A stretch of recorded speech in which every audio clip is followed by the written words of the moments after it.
एक समय की बात है, एक राज्य में एक प्रतापी राजा राज्य करता था। एक दिन उसके दरबार में एक विदेशी आगंतुक आया और उसने राजा को एक सुंदर पत्थर उपहार में दिया। राजा वह पत्थर देख बहुत प्रसन्न हुआ। उसने उस पत्थर से भगवान विष्णु की प्रतिमा का निर्माण कर उसे राज्य के मंदिर में स्थापित करने का निर्णय लिया और प्रतिमा निर्माण का कार्य राज्य के महामंत्री को सौंप दिया।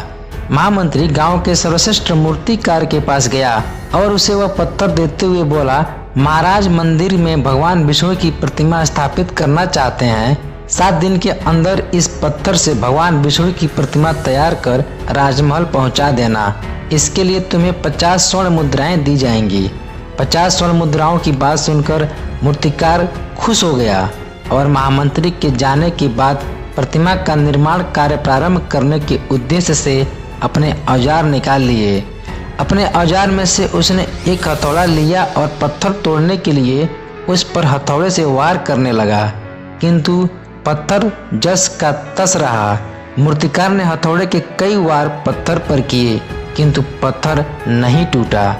50 बार प्रयास करने के बाद मूर्तिकार ने अंतिम बार प्रयास करने के उद्देश्य से हथौड़ा उठाया, किंतु यह सोचकर हथौड़े से प्रहार करने के पूर्व ही उसने हाथ खींच लिया कि जब 50 बार वार करने से पत्थर नहीं टूटा तो अब क्या टूटेगा।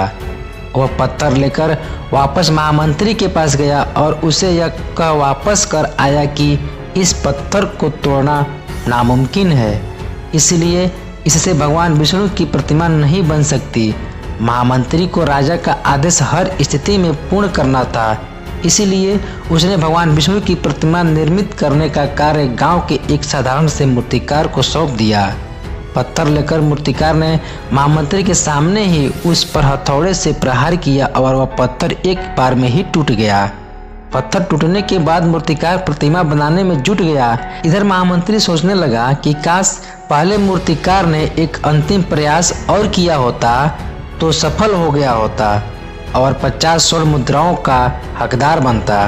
दोस्तों, हम भी अपने जीवन में ऐसी परिस्थितियों से दो चार होते रहते हैं। कई बार किसी कार्य को करने के पूर्व या किसी समस्या के सामने आने पर उसका निराकरण करने के पूर्व ही हमारा आत्मविश्वास डगमगा जाता है और हम प्रयास किए बिना ही हार मान लेते हैं। कई बार हम 1-2 प्रयास में असफलता मिलने पर आगे प्रयास करना छोड़ देते हैं, जबकि हो सकता है कि कुछ प्रयास और करने पर कार्य पूर्ण हो जाता या समस्या का समाधान हो जाता।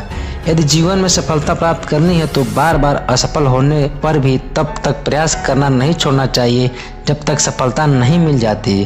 क्या पता जिस प्रयास को करने के पूर्व हम हाथ खींच लें वही हमारा अंतिम प्रयास हो और उसमें हमें कामयाबी प्राप्त हो जाए।